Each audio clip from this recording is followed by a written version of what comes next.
Bonjour Marie-Pierre. Bonjour Samia. Alors, de nouveau ensemble pour la 107e investigation cette fois-ci. Mhm. Donc, je le répète à chaque fois, mais tu connais pas le sujet. Et si tu es prête, on commence. D'accord.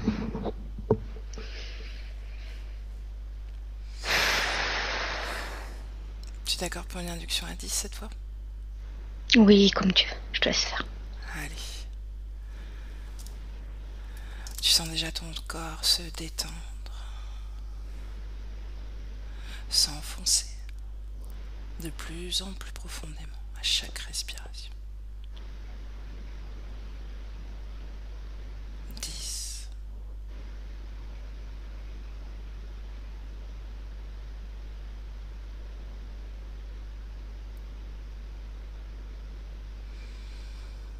9.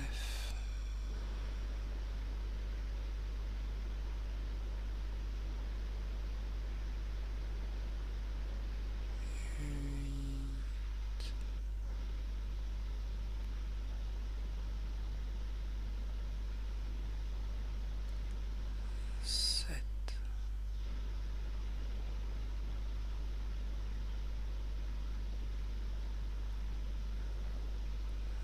6.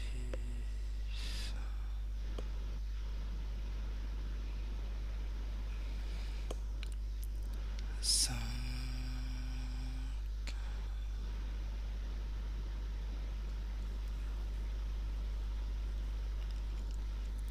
4.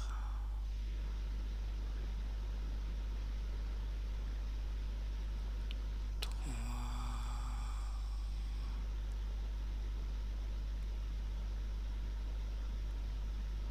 2.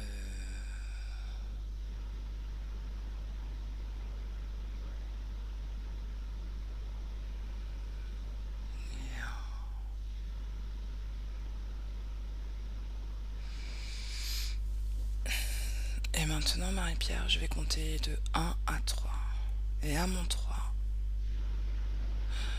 tu vas trouver la cause ou les causes ésotériques qui provoquent l'épilepsie. Un, 2 et 3.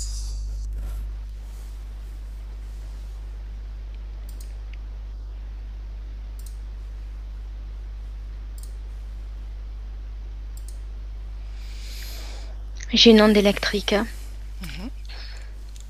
qui Très bien. s'échappe du cerveau, enfin qui s'échappe au-dessus de la tête là. Comme si, comme quelqu'un qui prend le jus et que ça ébouriffe les cheveux. Mhm. Là, c'est pas le cas, mais c'est comme s'il y avait une induction électrique qui sortait Mhm. du cerveau, Très bien. Autre chose? qui était comme si l'onde cérébrale était aspirée à l'extérieur par le dessus de la tête. Non, oh, pareil, c'est tout. Ok. C'est un enfant que je vois au préado. Ok. Y a-t-il des facteurs physiques qui peuvent déclencher ce trouble? Sur le plan physique, y a-t-il des facteurs? L'hérédité. Mhm. Continue.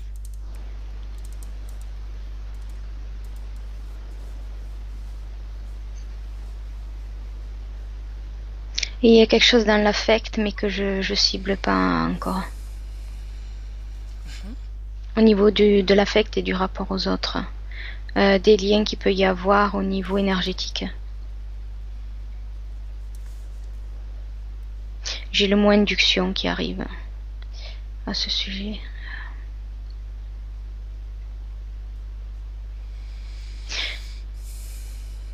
Comme s'il y avait une incompatibilité avec les autres au niveau environnement, au niveau. C'est comme si par moment c'était incompatible et que ça faisait sauter. Comme si on branchait un appareil sur un réseau qui n'était pas compatible. Mhm. Autre chose? Oui, l'affect est important, mais je ne sais pas dans quel sens et pourquoi. Ok, on va regarder.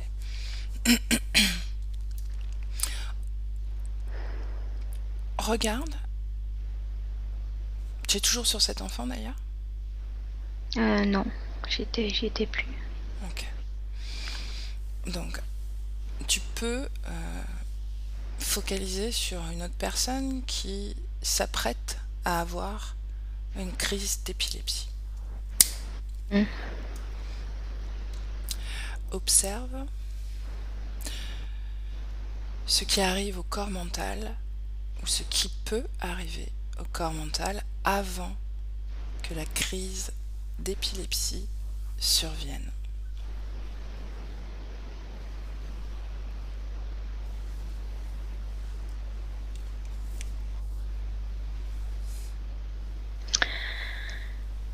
Alors, ce que je vois, c'est une femme.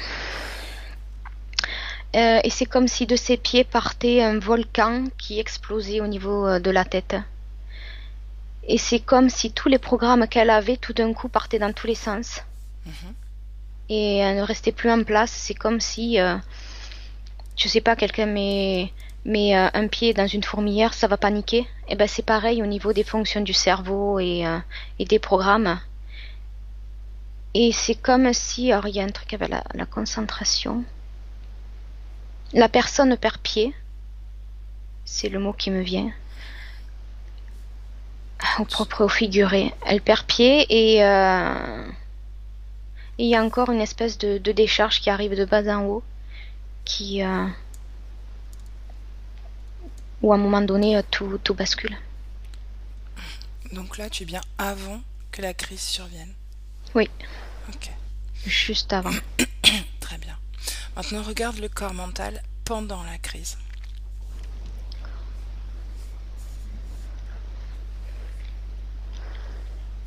Ben il y en a plus. Qu'est-ce qu'il n'y a plus? Le corps mental fonctionne plus. Ah, ok. Je vois la personne qui la concentration n'y est plus. C'est comme si à un moment donné elle était les yeux hagards, figés dans le vide. Mais c'est très rapide.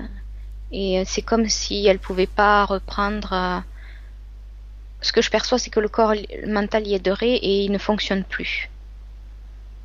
Le Elle a corps plus accès. mental, tu peux répéter le corps mental lié? Ne fonctionne plus. Elle n'y a plus accès. Elle n'y a plus accès. D'accord. Il y en a plus chez les femmes. Il y a, oui, ça me revient encore une fois, l'affect, l'hypersensibilité qui joue là-dedans. Maintenant, regarde ce qui se produit après cette crise, toujours sur le corps mental. Tu restes bien sur ce corps mental et tu l'observes après la crise. Ça crépite dans le cerveau. C'est comme si l'induction électrique voulait repasser et qu'elle repassait, mais par certains endroits. Il y avait certains petits éclats de lumière qui essayaient de se reconnecter, mais c'était très éparpillé. C'est comme si ça essayait de se réveiller, mais ça se réveillait que par endroits, clac, clac, un petit peu partout. C'est comme si le circuit avait été endommagé. Avance un peu. Toujours sur ce corps mental. Ça fait des dégâts quand même. Ça laisse des traces. Comme de brûlures.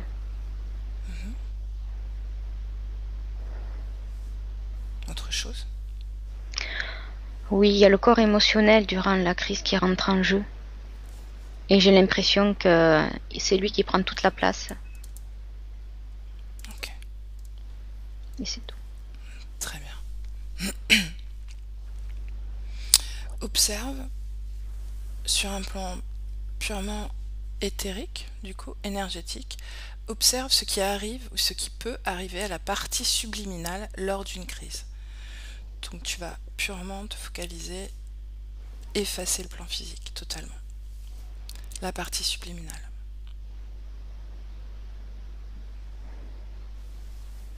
Rien. Rien?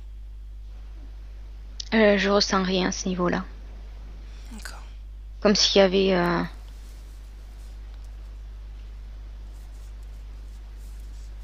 un vide, je sais pas. Et ouais, au-dessus de la tête, là en ce moment, c'est hyper tendu. C'est comme si tout se crispait. Mais j'ai pas mal, mais c'est comme si toute l'énergie était arrivée en haut de la tête, était bloquée et pouvait pas sortir. Très bien. Finalement, tu as vu ce qui pouvait arriver à la partie subliminale, en partie, au moins. Quels facteurs peuvent contribuer au développement de ce trouble pendant la petite enfance?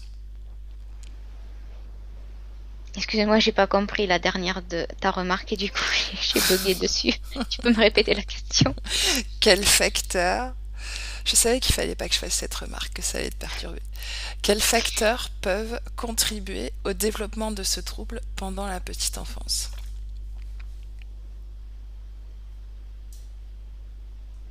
Je reviens dans les gènes.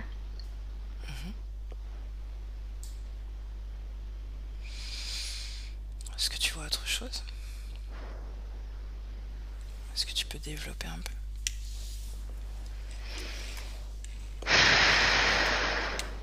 Non, il y a toujours cette hypersensibilité des gènes, mais il y a aussi un rapport avec l'affect, et je sais pas quoi encore. Comme si il y avait un lien entre les émotions, l'affect et sa capacité à réveiller ce gène-là ou pas.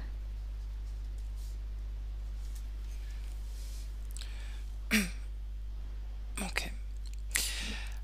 Quels facteurs peuvent contribuer au développement de ce trouble à l'adolescence?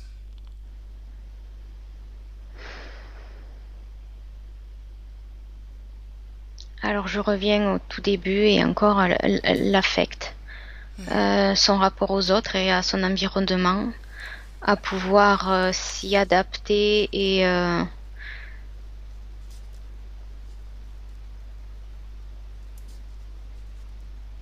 s'adapter. Très bien. Sinon, c'est comme si ça faisait des interférences au point de vue rapport émotionnel avec les autres ou avec ce que la personne pouvait capter de son environnement ou pas. Ok.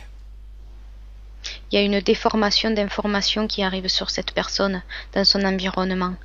C'est comme si les informations qui peuvent nous arriver quand ça va n'arrivent pas de la même façon à la personne ou sont comme déformées, sont comme tordues ou en mauvais état ou arrivent Distorsionné. pas. Oui, merci. Ok. C'est le mot que je cherchais. Quels facteurs, en réalité c'est la même question, quels facteurs peuvent contribuer à développer ce trouble au cours de la vieillesse maintenant? J'ai le mot solitude qui arrive. Très bien. Maintenant, oui, dis-moi.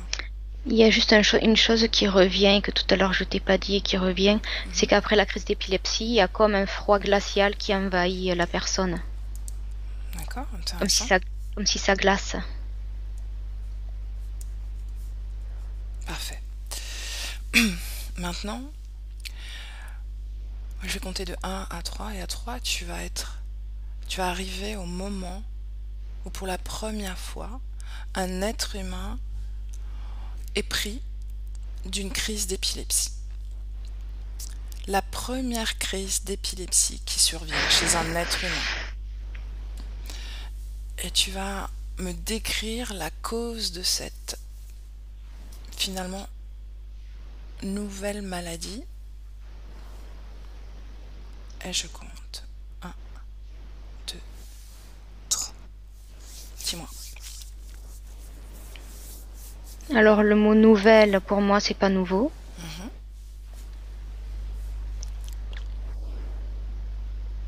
C'est comme si l'environnement est devenu électrique autour de la personne.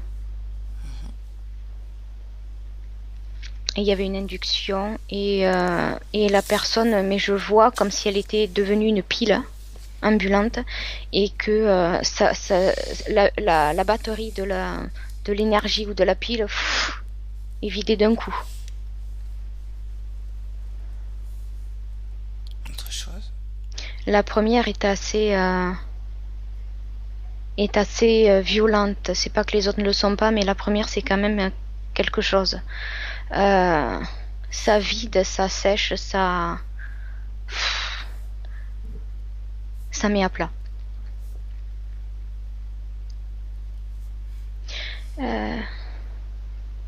C'est comme si les suivantes, le corps essayait de s'adapter. Mais la première, elle est vraiment... tout d'un coup, tout s'écroule sur toi et tu as même pas le temps de dire au On secours, parle quoi. bien de la première crise d'épilepsie qui s'est Oui, manifestée au sein de l'humanité? oui. D'accord. Ok. Il y a plus personne, ça grille, c'est Ok. Autre c'est chose? fulgurant, ouais, non. Très bien. Ensuite, y a-t-il une différence entre les causes qui déterminaient l'épilepsie dans le passé par rapport à aujourd'hui? Est-ce que les causes de l'épilepsie sont différentes aujourd'hui par rapport à avant? Tu peux mettre la maladie de l'épilepsie, cette anomalie physique qui se manifeste physiquement sur une ligne temporelle et scanner cette maladie sur le temps terrestre. Maintenant.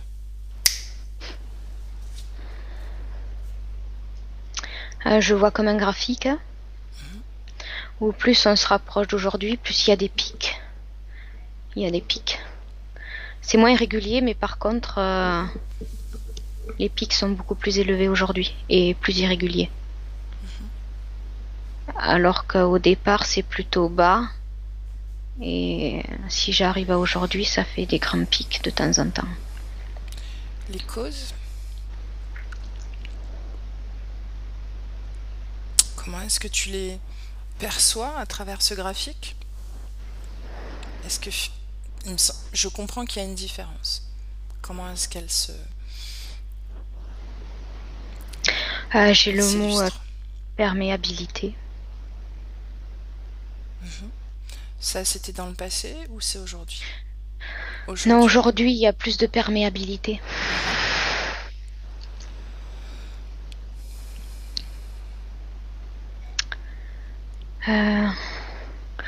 J'entends mieux gérer, mais pas par l'être humain. Disons que le corps s'adapte avec le temps, mais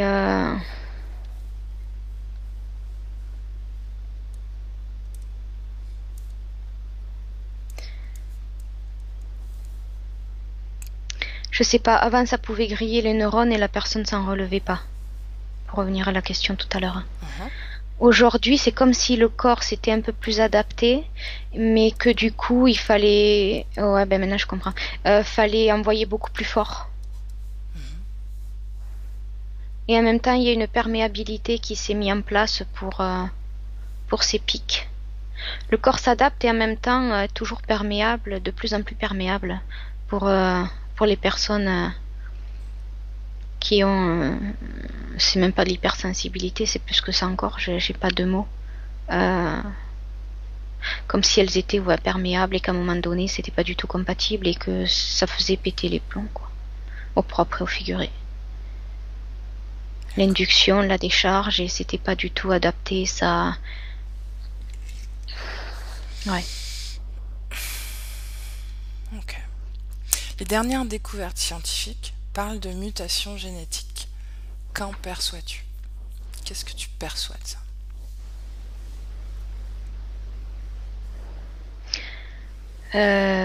Mutation des gènes, comme je t'ai dit tout à l'heure, le corps s'est adapté. Mais ça y est toujours. Ça a muté, ouais, mais ça y est toujours. Ça s'est transformé. Autre chose?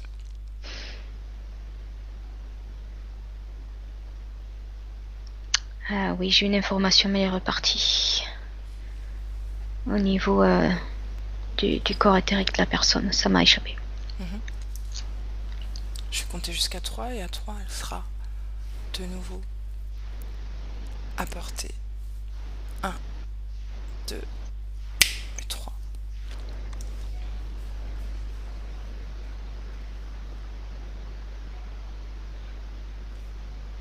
Tu l'as? Non. Non. Reviens au moment où tu l'as saisie, justement. Maintenant. C'est à la question.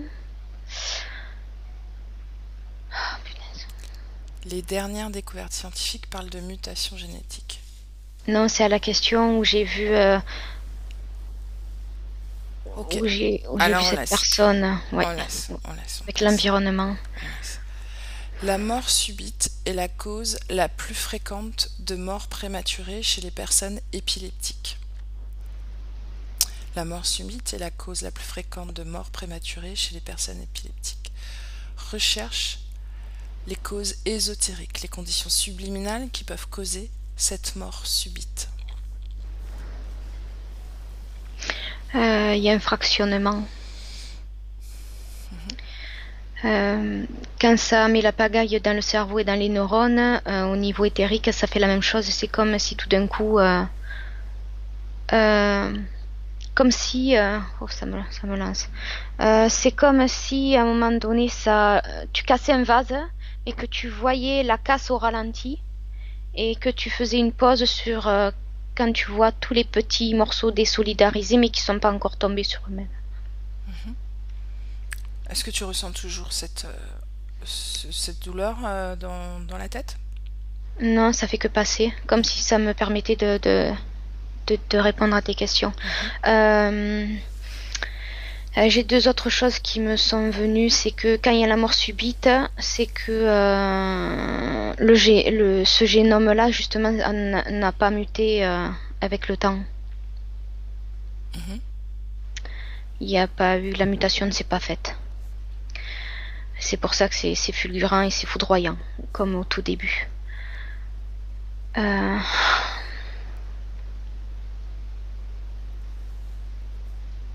Donc tu veux dire que les personnes qui meurent prématurément, les personnes épileptiques qui meurent prématurément, n'ont pas eu cette mutation de gène pour éviter cette mort subite. Cette adaptation à ce qu'il y en ait plusieurs dans la vie, ouais, ça, elle le supporte pas. C'est trop fort. Et justement, j'allais te dire, j'avais une autre information, elle m'avait encore échappé. Et je pense que c'est un des symptômes, finalement. Parce que quand j'ai essayé de la retrouver, l'information... quand j'ai voulu te dire qu'en fait, il y avait encore une information qui m'avait échappé, quand j'ai voulu remonter, et ben, ça m'a renvoyé à cette information-là, où à un moment donné, ça fait une surcharge d'informations, et c'est pas gérable. Et donc, les plombs sautent. Okay. Voilà. Et je pense que c'est pour ça que il y a des informations qui m'échappent. C'est intéressant. Il n'y a plus de concentration. C'est comme si tu essayais d'attraper une plume qui vole dans l'air et tu essayes de l'attraper et tu n'y arrives pas. Parce qu'il y a un peu d'air et voilà, ça t'échappe à chaque fois. Et au niveau subliminal, oui, c'est comme si... Oui, il y a cette idée de où ça m'échappe. Moi-même, je m'échappe. Il y a quelque chose de moi-même qui m'échappe. Reviens à la cause ésotérique justement de cette mort prématurée. D'accord? Tu me parlais des gènes. De gènes, de mutation ou de non-mutation. D'accord? Les scientifiques ont découvert 2 mutations de gènes, en réalité. Une qui serait liée à l'hérédité, et une autre qui serait innée à la personne. Est-ce que tu as des informations à ce sujet-là? Inné, ça me fait penser au tout début. Commencement. Et héréditaire, c'est comme si dans l'hérédité... Alors attends. J'ai l'impression que dans le côté inné, au tout départ, il y a moins d'hérédité. Et que là où il y a de l'hérédité, ça s'adapte mieux, ça mute mieux. C'est comme si... En fait, pour préciser ma question, Marie-Pierre, les scientifiques ont détecté ce gène comme provoquant les crises d'épilepsie. D'accord? Oui. Donc si tu compares à des personnes qui n'ont pas, qui ne souffrent pas d'épilepsie, qu'est-ce que tu vois? Qu'est-ce que tu perçois d'un point de vue génétique? Si tu observes la mutation, en tout cas ce gène qui serait lié à l'épilepsie. Alors, justement, j'y venais. J'ai Ah ah. l'impression que du coup, j'ai devant moi une lignée génétique de famille. Là où ça mute le mieux, c'est quand c'est héréditaire. Et là où ça m'a l'air d'être le plus fulgurant, c'est quand justement, tout d'un coup, c'est comme s'il y avait, j'ai pas l'impression que dans la lignée avant, il y était ce gène. Et que tout d'un coup, il est posé là, en plein milieu, qu'il n'y a pas eu d'hérédité derrière, Mhm. et que là, quand c'est comme ça, c'est beaucoup plus Violent. catastrophique, voilà, violent, Mhm. encore comme au début. Alors, Il n'y a pas justement, eu cette continuité dans les gènes. trouve quelqu'un qui aurait ce gène dont on parle, d'accord? Le dernier là, le gène inné, on va l'appeler comme ça, même si c'est pas forcément approprié. Ouais, non, enfin, moi je le ressens pas comme inné, et je vois que j'ai le mot implantation qui arrive. C'est comme si j'essayais d'implanter. Choisis quelqu'un dans les terres qui a ce gène-là, cette modification génétique, cette mutation plutôt. Quand tu y es, tu me le dis. J'ai un préado. Uh-huh. Il a déjà cette mutation ou pas au moment où tu l'observes? C'est comme si c'était en train de... Ah ouais. C'est comme si c'était en train d'être mis en place sous le boisseau, que c'était caché, que c'était en train d'être Ah, j'ai perdu mon mot. Regarde comment c'est mis en place, comme tu le dis. Qui ou quoi? Je vois une injection, je vois une piqûre, je vois une aiguille. Je vois une aiguille dans le bras, mais à ce niveau-là. Mhm. C'est quelque chose qui se prépare à exploser. Il n'y a pas eu dans l'hérédité de sa famille autre, il n'y a pas eu d'autres cas. C'est avec lui que ça commence et c'est dans la préadolescence. Et j'en reviens au corps émotionnel, à l'affect et tout ça. Comme si c'était le moment propice pour que ça explose parce que tout est moins gérable à ce moment-là, dans cette période de vie. C'est implanté, c'est pas véhiculé par les parents à la naissance, lors de la conception, non, c'est apporté à un moment donné, dans la vie, quand la personne est déjà née. Donc là, ce que tu vois, c'est à travers une piqûre, une injection de produit quelconque. Ouais, je sais pas. Je vois qu'on là, on fait la piqûre là. Demande-lui pourquoi est-ce qu'on lui fait cette piqûre. Demande-lui.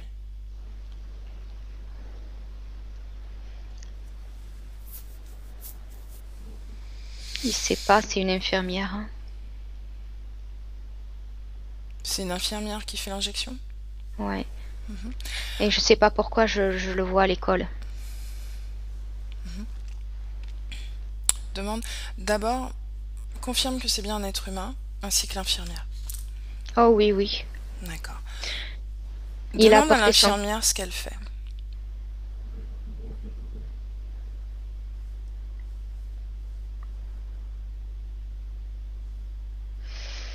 Elle me dit que c'est pour les carnets, on lui a dit de le faire, c'est pour que les carnets de vaccination soient à jour. Et c'est elle qui le fait, elle me le dit, parce que les parents soit n'ont pas les moyens financiers nécessaires et c'est l'école qui prend le relais, ou alors les parents ne s'occupent pas de ça. On s'en sent pas du tout occupé. Demande-lui à quoi sert l'injection.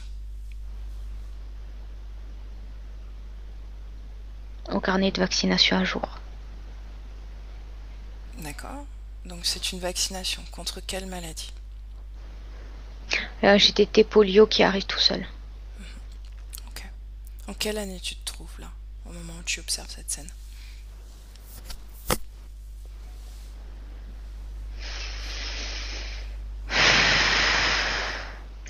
Alors au XXe siècle, mais j'ai rien de plus précis. C'est pas si loin que ça, comme ressenti. Je Trouve dirais dans un les calendrier dans cette école, trouve un calendrier, un journal. 1973. 1973. Ok. Et j'ai un écœurement, mais ça m'a passé. J'ai eu un écœurement quand elle m'a parlé. Pourquoi? Quelle est la cause ésotérique de cette sensation d'écœurement?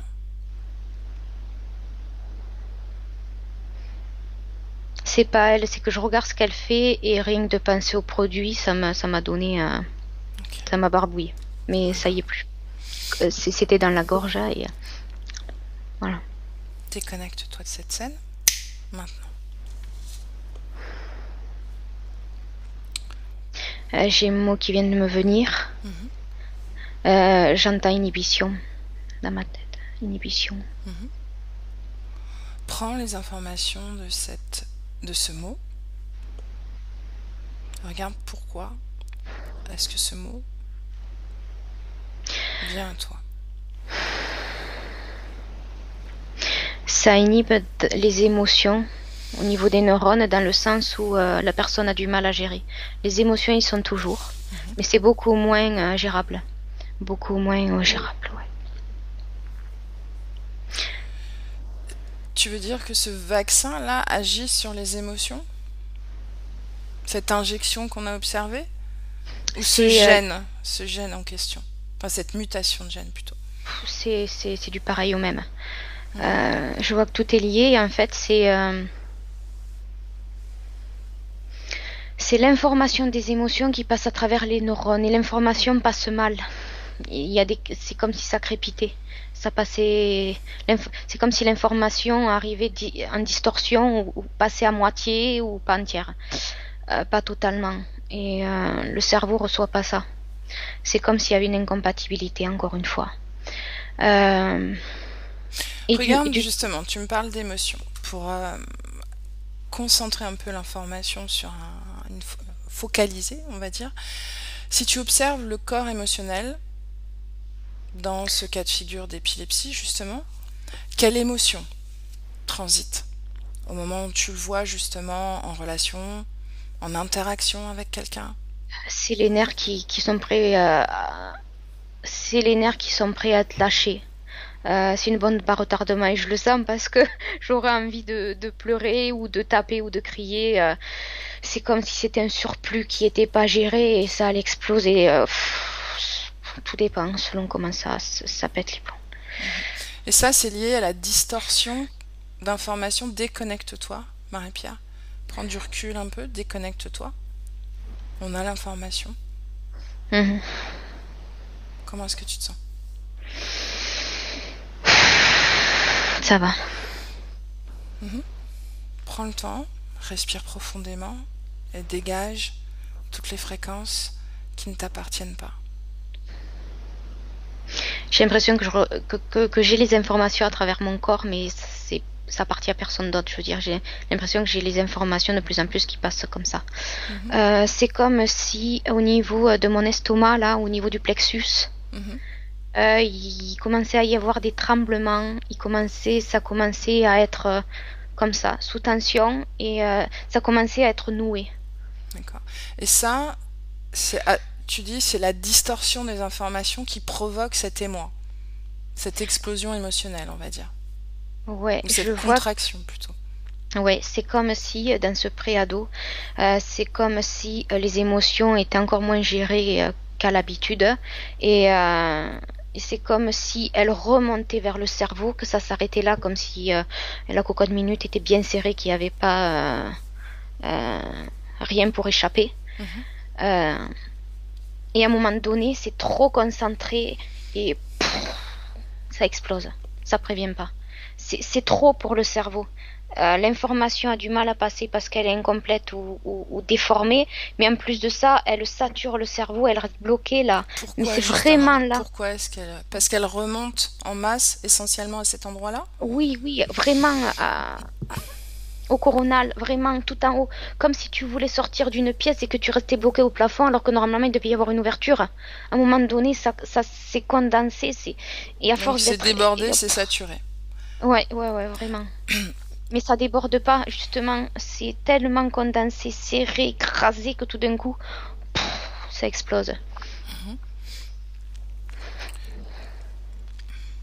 Est-ce que cette explosion, comme tu dis, se produit avant l'épilepsie, avant la crise ou pendant? Entre les deux. Il y a ce petit moment de basculement qui déclenche tout. Ok. Pourquoi? Quelle est la cause de cette distorsion d'information du corps émotionnel? Ça circule, les informations circulent pas bien dans le corps, c'est pas fluide. Pourquoi? Regarde. Je vois, je vois les cellules, hein, autant les globules rouges que les globules blancs, ceux qui circulent dans le sang. Je vois qu'à un moment donné, c'est comme si un automobiliste n'arrêtait pas de se tromper de direction. Mhm. Pourquoi? Pourquoi ces Et donc, cellules sont comme affolées ou désorientées? Regarde plus sur un plan énergétique peut-être. c'est l'induction, l'électricité du corps, Mhm. qui de temps en temps, c'est pas que ça disjoncte, c'est comme si de temps en temps le courant passait, puis s'arrêtait, repassait, s'arrêtait, repassait, s'arrêtait. Pourquoi est-ce que le Avec courant électrique du corps se, se comporte de cette façon?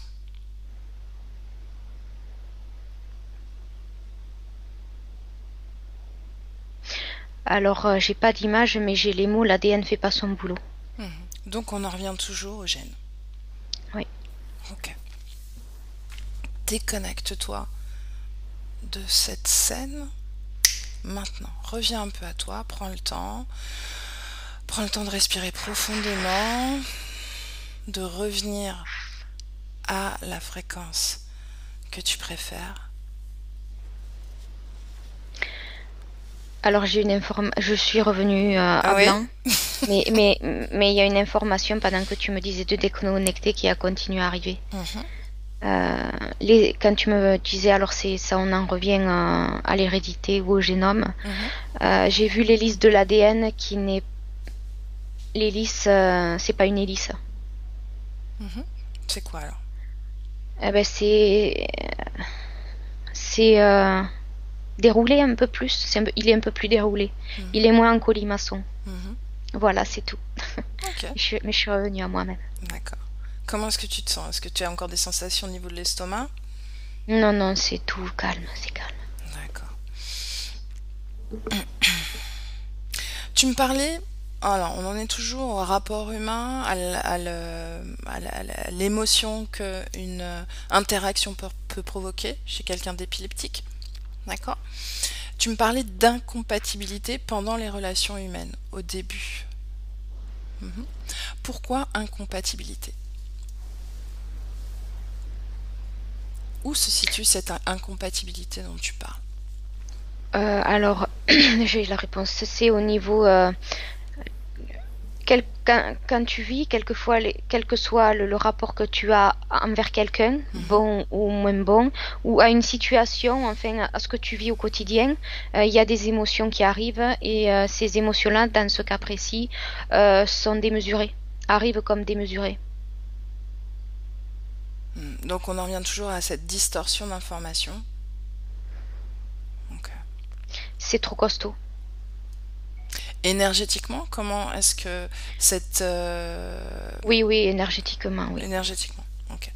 tout à fait.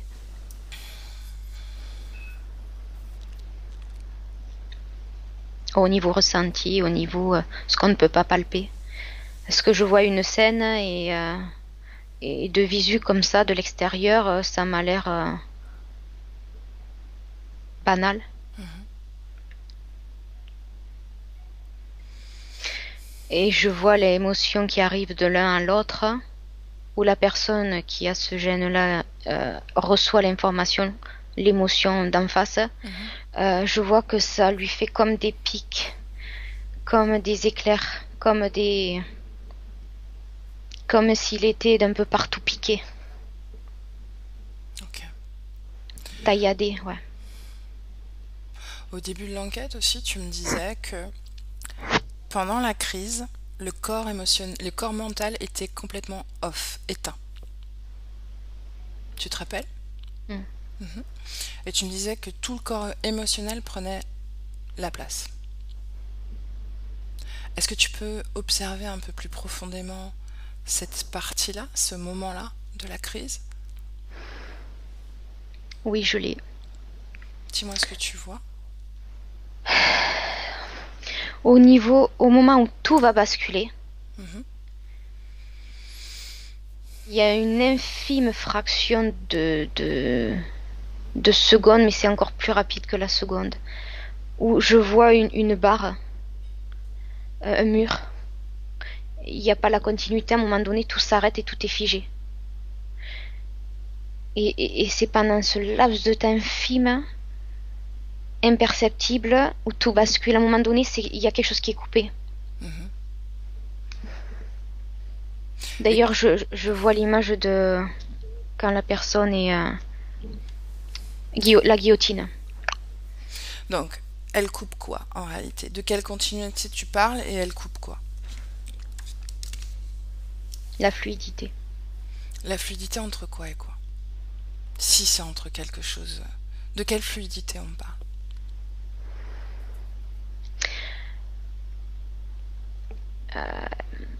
Les échanges d'informations.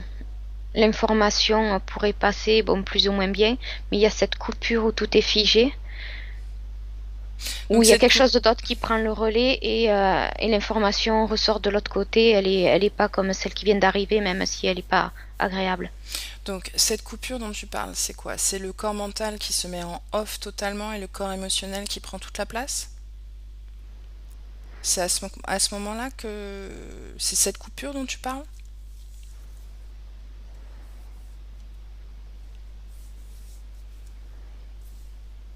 Marie-Pierre? Je sais pas, le mot qui me vient, c'est que c'est pas naturel. Mhm. C'est au même moment où tout d'un coup le vase se fissure et c'est tellement rapide, c'est entre la dernière fissure et l'éclatement. Il y a comme une coupure avant que tout explose ou tout retombe. Mhm. Est-ce que tu vois, après cette coupure, le corps mental encore en activité? Non. Non, il faut un moment pour qu'il se reprenne. Mhm. Avant cette coupure, est-ce que tu le vois en activité? Alors je revois comme un être humain où tout d'un coup, s'il était une pile, tout d'un coup, c'est vidé. Mhm. Donc on parle du corps mental. C'est comme ça que tu vois le corps mental? Oui, quand tu me Vidé poses la d'énergie? question. Oui, tout Mhm. d'un coup, clac, vidé. Bon. Le corps émotionnel maintenant.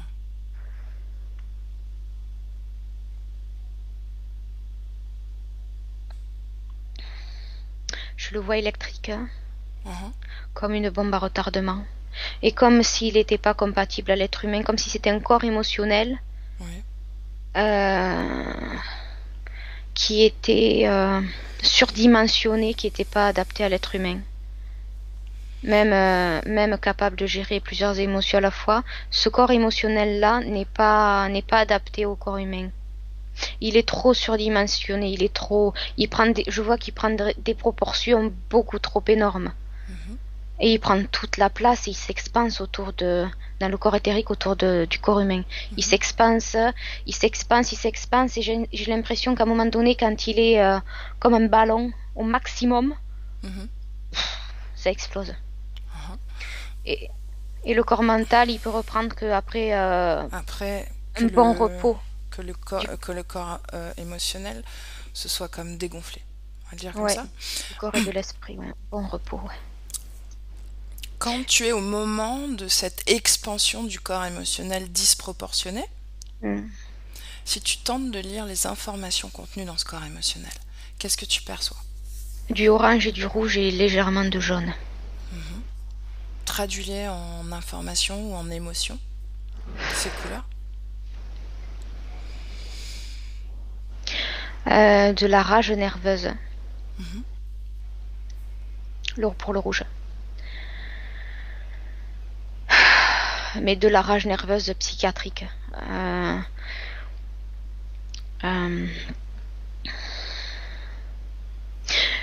c'est comme si la personne voulait sortir d'elle-même. Le orange, c'est la panique. Comme les fourmis qui, après avoir eu un coup dans leur fourmilière, sont paniquées et courent dans tous les sens. Mhm. Et le jaune, il y en a très peu, c'est l'incompréhension. Ok. Déconnecte, prends un petit peu de recul, mais reste quand même sur ce sujet, on va le dire comme ça.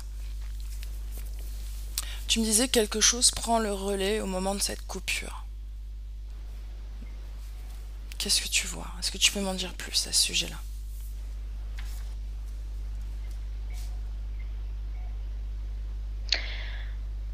Le cerveau se met en arrêt. Le cerveau se met en arrêt? Oui, pour basculer sur autre chose. Sur quoi? Regarde.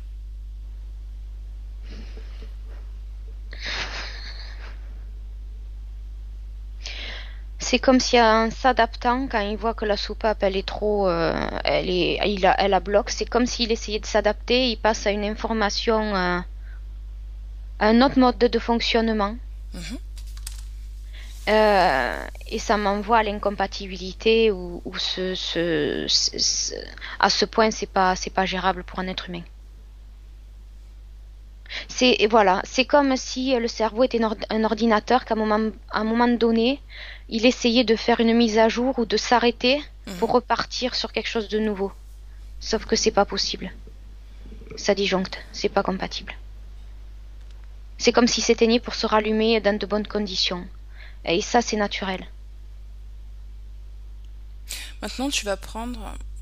C'est intéressant, Marie-Pierre, ce que tu dis.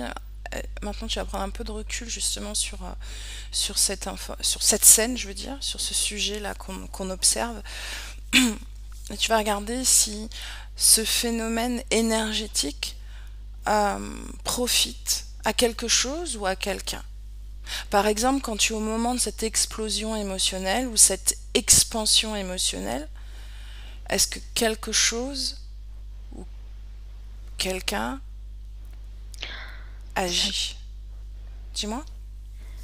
Alors, je vois un gris, mais un grand, genre albinos.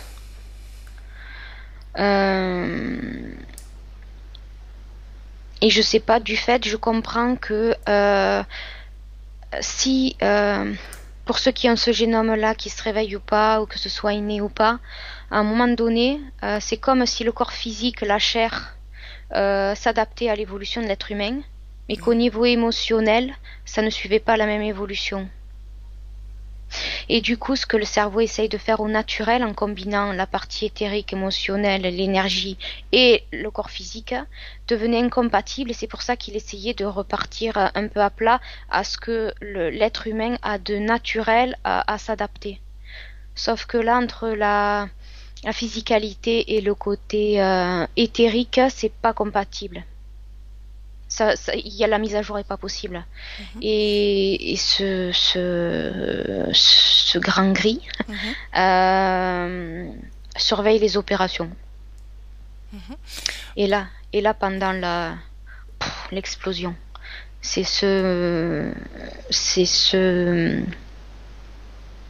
je comprends que c'est le moment le plus important pour eux et qu'ils n'en ratent jamais une, Ok.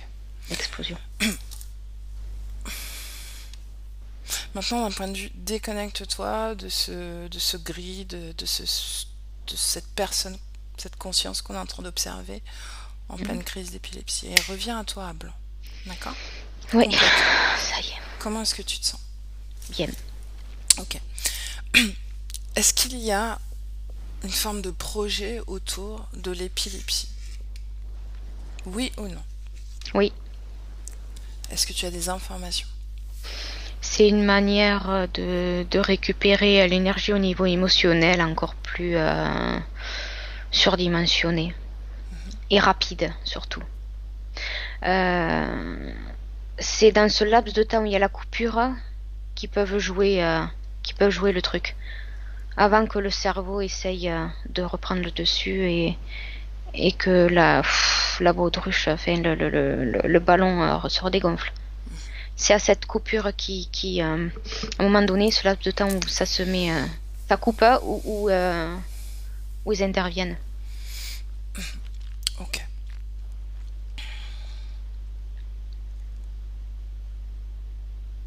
Toujours autour de ce projet épilepsie, est-ce qu'il y a des modifications en cours de ce projet, une évolution particulière, des étapes? Et j'ai les mots qui me viennent toujours plus grands, toujours plus forts. Pourtant, tu disais qu'à travers l'évolution dans les âges de l'humanité, les épilepsies étaient moins violentes. Vrai ou faux? Oui, Ouais. non, ce que je te disais, c'est que quand c'est arrivé, implanté, c'est drôlement fulgurant. Mhm, Mais si je reprends le graphique où c'était plus régulier avant, moins fort, mhm, aujourd'hui, comme le corps va s'adapter, quand mhm, ça tape, ça cogne. mhm. Et c'est pour ça qu'il y a des pics. D'accord. Donc, toujours plus fort, toujours plus... C'est quoi le slogan? Grand. Toujours Grand. plus grand. Ok. C'est parce que il y a cette il frappe fort de temps en temps parce qu'il y a cette incompatibilité à un moment donné entre euh, le corps physique et la partie éthérique. Ils peuvent plus faire ça de manière régulière parce que ça évolue mais pas en même temps. Qu'est-ce qui évolue pas en même temps?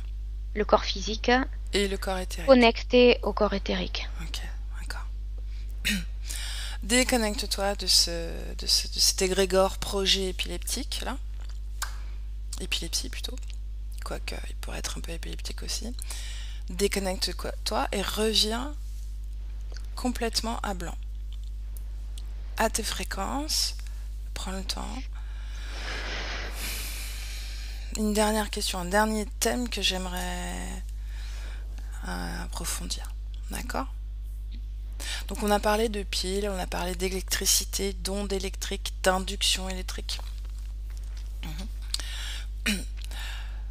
Cette mutation génétique qu'on a observée et qui serait quand même plus ou moins à l'origine de ces de considérer qu'un être humain est épileptique ou non, ou en tout cas va subir des crises d'épilepsie ou non. D'accord? Mm. Notre enquête, elle a tourné autour de ça. Ce gène plutôt agit sur l'électricité, les courants électriques du cerveau, particulièrement. Oui, je vois les implants si tu veux. Les implants liés à ce gène, cette mutation génétique. Non, les implants d'interférents. Les personnes épileptiques ont des implants particuliers. Quelle forme ils ont? Alors, j'ai un mot qui m'est venu. Je le connais, mais je ne sais plus à quoi ça fait référence. Anode, cathode, nanode. Et ça ressemble à des petites piles ou à des petits fusibles. Est-ce que ces implants sont physiques ou éthériques?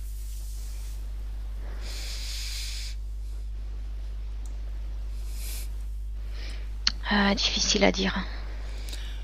Pourquoi avoir besoin de la mutation génétique alors? Éthérique sur physique, j'hésite. Je vois l'image des implants comme si c'était physique et je les ressens éthériques. Mhm. Pourquoi avoir besoin de cette mutation génétique alors? S'il suffit d'implanter éthériquement pour provoquer des crises d'épilepsie. C'est les déclencheurs et les récepteurs.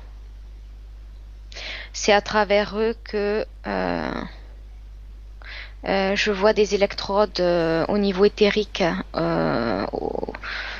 autour du crâne de la personne.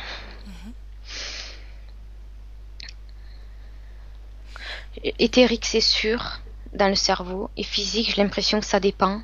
Et il y a toujours quand même ces électrodes comme des ventouses autour du crâne de la personne, là.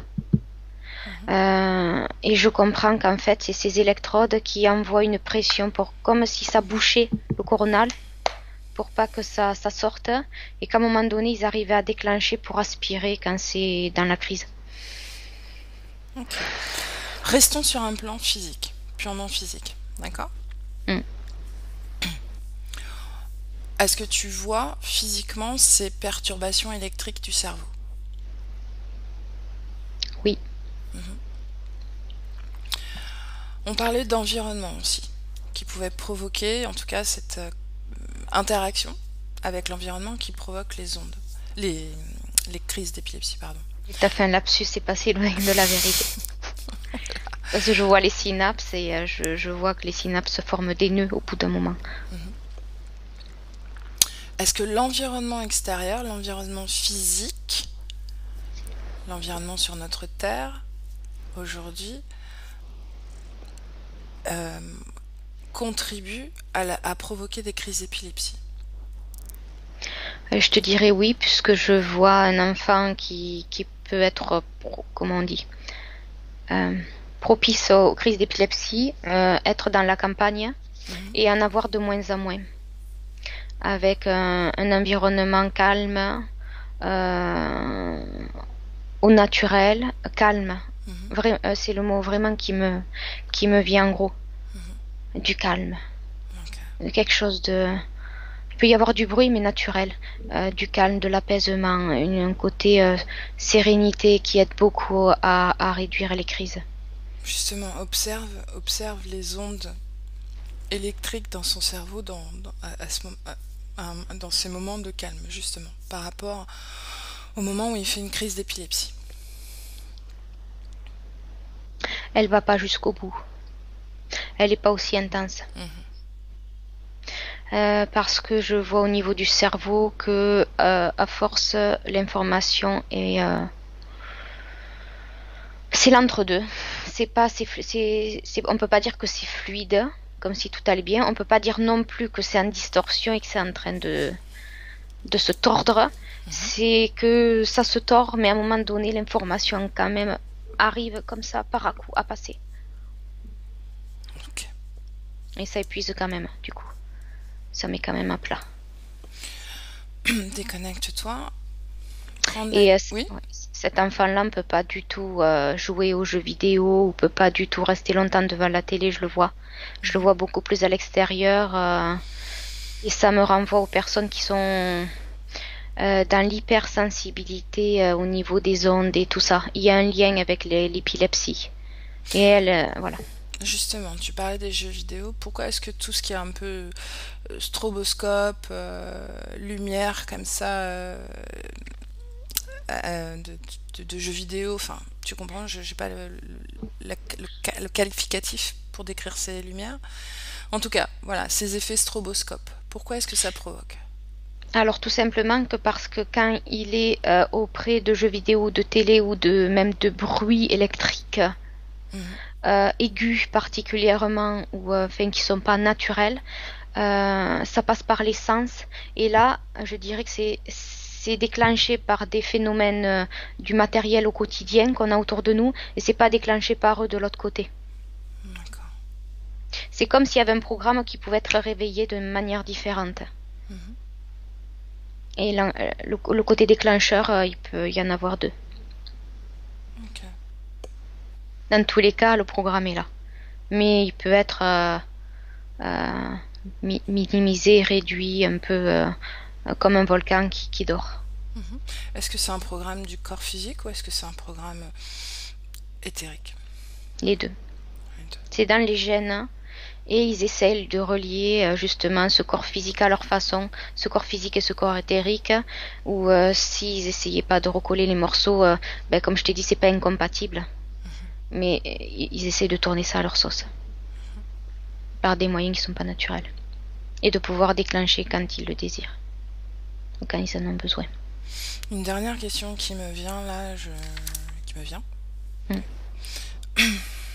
Comment tu te sens? Ça va. De mieux à mieux, ça va. Ok. Si tu observes un être humain en pleine crise d'épilepsie, est-ce que le corps éthérique est toujours dans le corps physique? Oui ou non?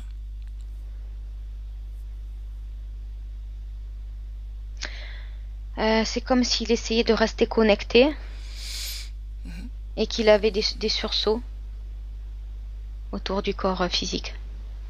J'allais dire décoller, mais c'est pas décoller. C'est comme si il avait cette électrification, qui recevait cette électrification et et du coup ça faisait un peu, il faisait autour du corps physique un peu comme les battements du cœur. Et d'ailleurs ces implants servent aussi à parce que à faire en sorte que le cœur ne lâche pas et qu'il puisse réenclencher ça.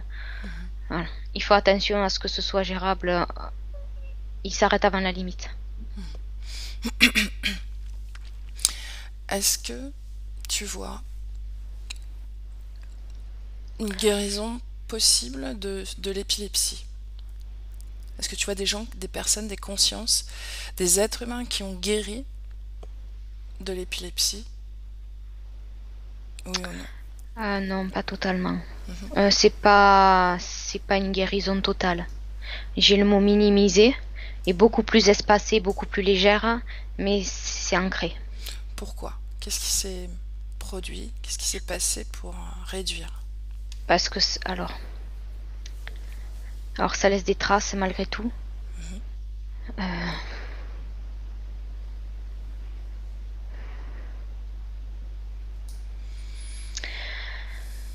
C'est pas très clair. Il y a une espèce de remise en question du niveau de vie. Il y a aussi la conscience de la conscience qui essaye un peu plus d'intégrer son corps physique. Et des fois ça passe, des fois ça casse. Elle n'y arrive pas toujours. Pour mieux gérer. Et il y a l'éradication des implants. Mais il y aura toujours ce programme ancré qui laisse une trace dans le corps. Comme un historique, comme une mémoire. On peut se libérer des mémoires du corps.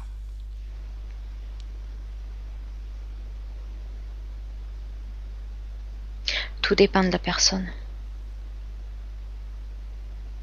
Ok. De ses programmes intérieurs. Et j'en reviens au corps mental. Par contre.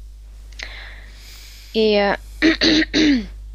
une information qui m'est revenue que j'arrivais pas à retrouver. Ça y est. Ouais. Je sais pas pourquoi chaque fois que tu me parles d'épilepsie, je vois en parallèle le mot autisme. Et trisomie. Parce que je ressens qu'il y a une similitude entre les trois et je sais pas laquelle. Observe. D'emblée, le point commun te vient immédiatement. J'ai le mot inadapté. Incompatibilité. J'ai ces mots-là. Quelque chose de pas compatible avec l'être humain, en tout cas ici. À quel niveau cette incompatibilité? J'ai le mot environnement. De quel environnement on parle? Allez, focalise un peu sur le mot environnement, sur cette information. Le mode de vie.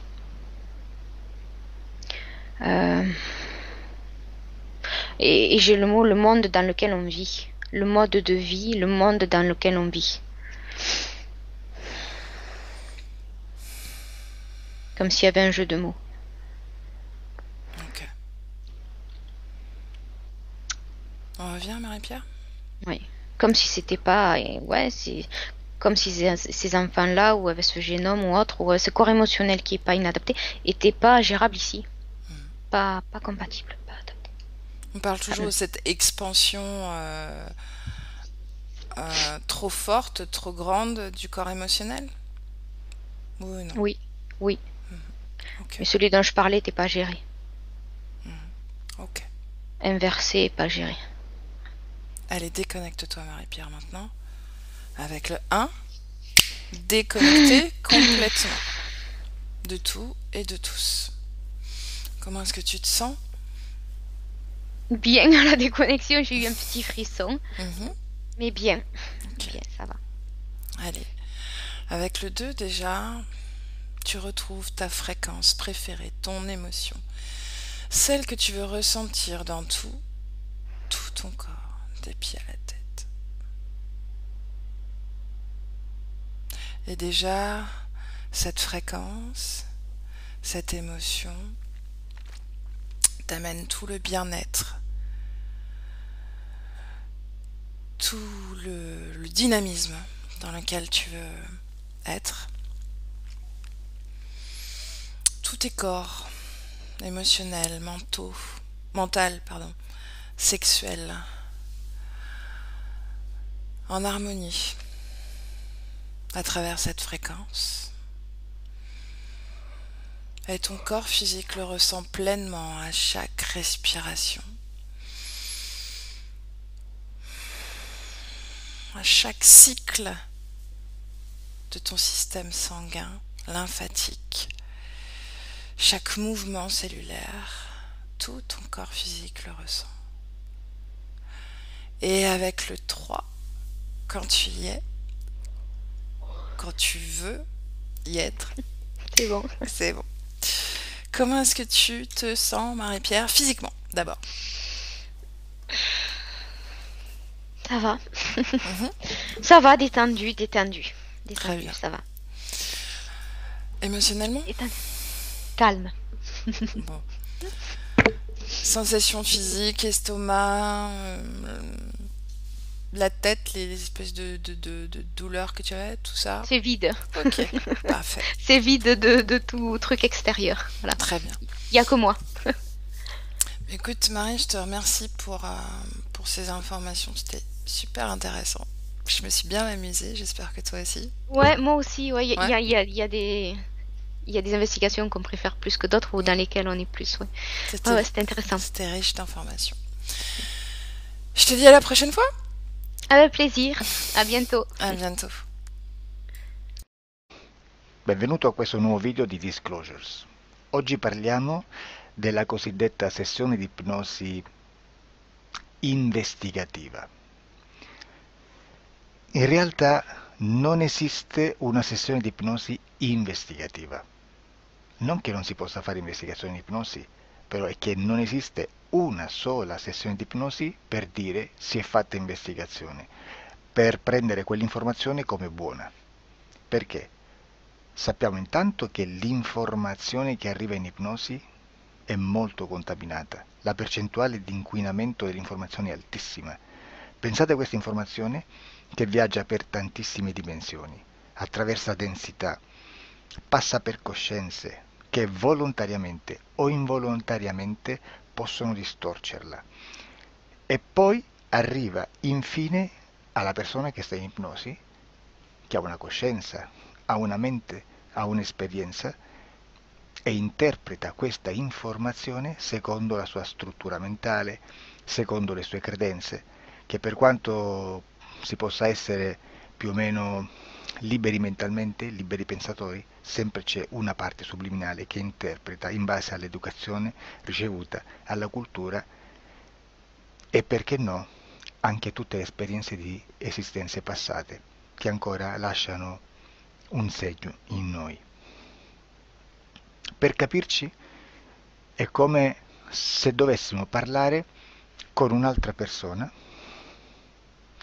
immersi nell'acqua, a qualche metro di distanza, cercando di utilizzare un mezzo, che è quello della corda vocale, che è fatto per produrre suoni da trasmettere nell'aria. Noi stiamo utilizzando questo strumento per far passare un'onda sonora nell'acqua o in un liquido. Chiaramente il suono viene completamente distorto, sempre ammesso che sia per il nostro corpo facile e non difficoltoso poterlo fare senza avere dei problemi come ingurgitare acqua o eccetera. Ma non solo.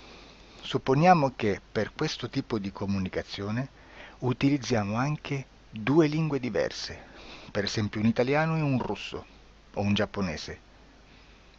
Per quanto possiamo anche interpretare il labiale, non possiamo capire quello che ci sta dicendo, perché la lingua è diversa. La lingua, diciamo, da dove parte l'informazione a dove arriva è completamente diversa, il codice, il linguaggio è diverso. Ma possiamo anche cercare di capirci attraverso i gesti, attraverso le espressioni facciali. Per quanto sia ipoteticamente facile poterlo fare sott'acqua, però non dobbiamo dimenticare che l'acqua non è l'aria e può distorcere l'immagine, ma non solo. Dobbiamo anche pensare che l'altra persona, che parla un'altra lingua, che viene da un'altra cultura, potrebbe interpretare i segnali che noi interpretiamo come X in Y. Per noi un sì è abbassare la testa dall'alto verso il basso, per esempio, sì, e il no da sinistra verso destra, no. In alcuni paesi orientali, come le Filippine credo o qualcun altro, utilizzano esattamente gli stessi segni, ma al contrario. No, sì. Immaginate due persone di queste due culture che stanno cercando di comunicare in maniera così difficoltosa e alla fine non gli rimane altro che interpretare il linguaggio corporale. Sì, che per l'altro invece no. Cosa voglio dire con questo esempio estremo? Che l'informazione da dove parte a dove arriva viene completamente deformata. Non sappiamo esattamente quale percentuale perché ogni situazione è a sé stante, però la percentuale di inquinamento, di distorsione, di contaminazione di questa informazione è assolutamente alto. Quindi fare una sessione investigativa, mettere una persona in ipnosi e chiedere di Tizio Caio Sempronio di una situazione o chiedere certi dati è assolutamente controproducente, è assolutamente inutile. Quindi vi chiederete cosa fate allora voi quando fate ipnosi, quando fate delle domande, quando cercate delle risposte e con queste informazioni che vi arrivano lavorate sulla situazione esoterica del cliente. Beh, non facciamo altro che recuperare questa informazione solamente per arrivare al problema del cliente e poi lavorarci. Quindi il valore dell'informazione non è quello di un'istruzione, quello di memorizzare dei dati e di prenderli per buoni, ma è un veicolo di movimento, di trasporto verso la causa del problema per poi lavorarci. Quindi lo scopo di questo tipo di informazione che si prende dalla singola sessione è completamente un altro. Come si fa quindi? Investigazione in ipnosi. Il lavoro non è semplice, il lavoro è lungo, difficoltoso, stancante. È necessario farlo anche in squadra perché bisogna moltiplicare il numero di sessioni da fare e una sola persona potrebbe farlo soltanto in un tempo estremamente largo. Noi abbiamo delle informazioni che prendiamo ormai per buone, ci lavoriamo, danno dei risultati e quindi per noi sono buone. E come abbiamo fatto ad avere queste informazioni? Per esempio, come facciamo a sapere che un extraterrestre chiamato il cosiddetto grigio è più o meno alto X, poi ci sono magari quelli anche un po' più alti, ma hanno un corpo strano, hanno una pelle grigio-verde, hanno degli occhi grandi a mandorla neri, senza una pupilla visibile, non hanno quasi bocca né naso né orecchie, hanno soltanto delle fessure, non hanno organi genitali, hanno degli arti molto più lunghi rispetto alla proporzione che potrebbe avere il corpo umano e di solito hanno meno dita delle 5 del corpo umano, eccetera, eccetera, eccetera. O se no prendiamo un altro tipo di essere che possiamo incontrare in ipnosi, come facciamo a dire che hanno delle somiglianze con i rettili, gli animali rettili terrestri o gli animali, gli invertebrati, gli insetti terrestri? Perché? Perché siamo sicuri di questa informazione e ci lavoriamo e quando ci arriva la prendiamo già per buona, nonostante sia anch'essa contaminata. Perché queste informazioni sono arrivate da tantissime sessioni, fatte da tantissime persone, con tantissime altre persone sotto ipnosi e che nel contesto di tutto il lavoro gli uni non sanno, non sapevano degli altri.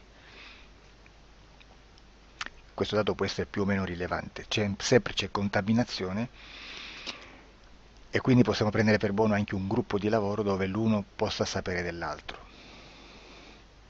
Ci potrebbe essere una contaminazione del contesto di quel gruppo di lavoro, ma si aggiunge semplicemente una piccola percentuale di questa contaminazione a già la grande che esiste. Non è così impossibile lavorarci. Da tutte queste sessioni, da questo grande numero di sessioni, migliaia, diciamo migliaia, noi prendiamo solamente quell'informazione che è uguale a tutte, che è in comune a tutte, o a quasi, perché magari qualcuna ci potrebbe essere niente in comune per una fortissima contaminazione, perché no? Ma dobbiamo prendere una stragrande maggioranza, proporzionalmente abnorme rispetto a quello che potrebbe essere un minimo di scartabile, e lì possiamo prendere per buona questa informazione. Quindi se noi su 10.000 persone diverse, con operatori anche diversi, in cui in ogni sessione vediamo un essere che più o meno ha le stesse caratteristiche del grigio o dell'insettoide, a forma di mantide religiosa, o il rettile a forma di lucertola, per esempio, di serpente o di quello che sia, o se vediamo il pianeta Marte più o meno di colore rosso, o se vediamo dei sotterranei eterici, non fisici, nel sottosuolo terrestre, soprattutto sotto le grandi città, dove c'è concentrato molto potere, molta energia di questo tipo, e chi più ne ha chi più ne metta. Se vediamo degli impianti che hanno certi tipi di funzioni, certi tipi di forme in certe parti del corpo, e questa informazione la ritroviamo tutta o quasi in tutte le sessioni fatte, eseguite, realizzate da tanti anni a questa parte, significa che quella è una informazione affidabile. E vi posso garantire che stiamo parlando di una percentuale bassissima. Su un 100% staremo, credo, forse più in basso di un 2-3%. Immaginate, tutto il resto è spazzatura, è informazione spazzatura. Sì, spazzatura.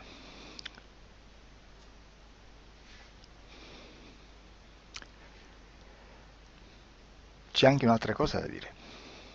Supponiamo che un operatore faccia un'ipnosi e voglia andare a vedere cosa fa Tizio, cosa fa Caio, cosa fa Sempronio. Arrivano delle informazioni e si dice che Tizio è biondo, Caio è zoppo e Sempronio è uno sportivo.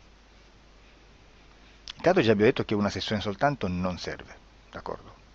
Ma poi c'è da dire che una coscienza, un essere, in ambiente subliminale, la sua parte subliminale potrebbe non dare autorizzazione a questa fuoriuscita di informazioni.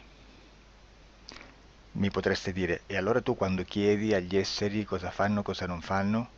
Beh, intanto la prendo sempre con le pinze perché abbiamo sempre detto che tutto è molto contaminato e mi serve solo per dirigermi da una parte. Ma c'è anche da dire che se un essere interferisce con l'altro, ha aperto un canale di comunicazione a cui non può ovviare, a meno che non lo recida, non lo annulli. Quindi quando io faccio la domanda a un essere, se lo faccio attraverso l'interferito, mi arriva l'informazione per un canale aperto che sottostà alla volontà dell'interferito. Sulla volontà dell'interferito parleremo in un prossimo video disclosures. Però, se io voglio fare un'investigazione sopra Tizio, Caio e Sempronio che non hanno nessun collegamento, nessuna interazione e nessuna interferenza con il soggetto con cui io sto realizzando l'ipnosi, non è detto che mi arrivi questa informazione. Assolutamente. Potrebbe esserci completamente un muro. Come potrebbe esserci informazioni perché quell'altra parte potrebbe autorizzare comunque. Ma non è detto. E comunque quando ci arrivano informazioni, in una situazione di non interferenza o non interazione, non possiamo sapere esattamente se sono informazioni che ha autorizzato la parte subliminale dell'altra persona o dell'altro essere, o qualche altro essere, qualche altra entità furba, approfitta della situazione, osserva quello che sta succedendo, si mette in mezzo, si fa passare per l'altro e dà informazioni, ovviamente distorte, prima perché non è detto che debba conoscerle, e anche se fosse potrebbe manipolarle a sua volontà e a suo vantaggio. E quindi immaginate che situazione ridicola ci si viene a trovare, in quale situazione ridicola ci si viene a trovare in questi casi. Da qui si vede quando un operatore riesce a utilizzare l'informazione in ipnosi come per lavorare su un soggetto.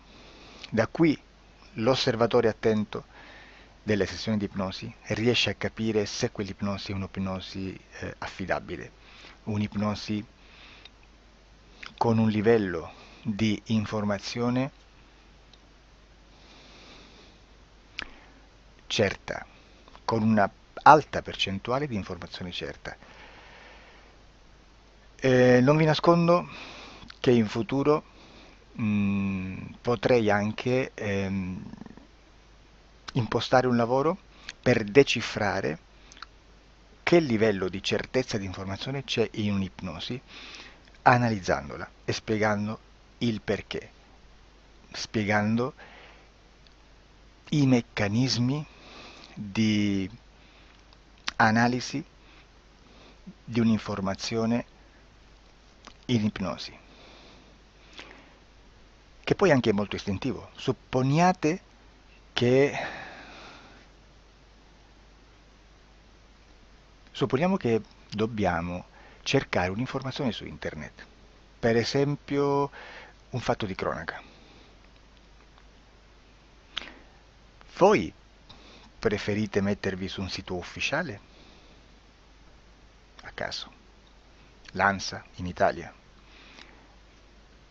ADN Kronos, qualche telegiornale che per quanto possano manipolare l'informazione ad alti livelli, comunque possiamo dare affidabile la fonte dell'informazione che viene trasmessa. Non possono trasmettere una bufala sicuramente. Verrà sicuramente manipolata ad altri livelli. Ne parleremo in altri video, ma a livello base la fonte è certa. Sicuramente non andrete a cercare questa informazione sul primo sito, il primo blog che vi passa davanti e magari c'ha 4 followers. Perché? Perché non vi dà nessuna garanzia della certezza della fonte. Non c'è un controllo né nella struttura interna di questa agenzia di informazione e né dal grande pubblico che per la quantità di persone che attingono quell'informazione si può dedurre se l'informazione è certa o meno, perché è un'informazione che passa in un pubblico così vasto che se ci dovesse essere una distorsione con la realtà è molto probabile che venga fuori. Credo che abbia detto quasi tutto sulle sessioni investigative. Prima di chiudere aggiungo che proprio per questo stiamo conducendo dei cicli di investigazione in ipnosi regressiva che comprendono tante sessioni con persone diverse, con una buona o eccellente suscettibilità ipnotica, sicuramente,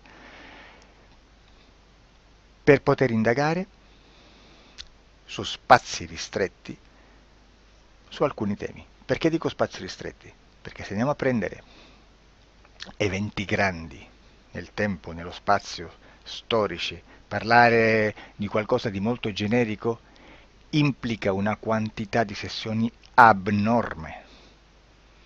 Immaginate se dovessimo fare una sessione investigativa sui buchi neri, quanta informazione ci sarebbe e quante informazioni da filtrare. Sarebbe quasi impossibile farlo in questa maniera. Ma se noi riduciamo lo spazio di investigazione, se noi prendiamo per esempio,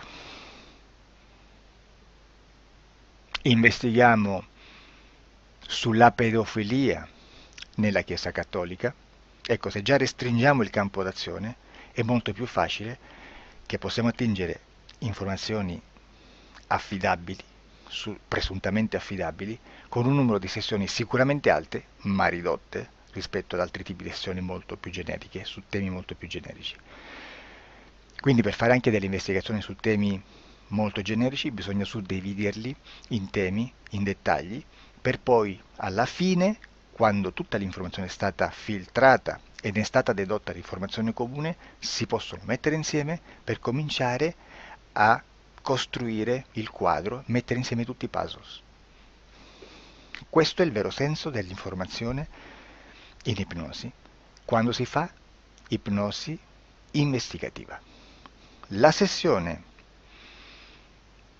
per risolvere una problematica, un problema, con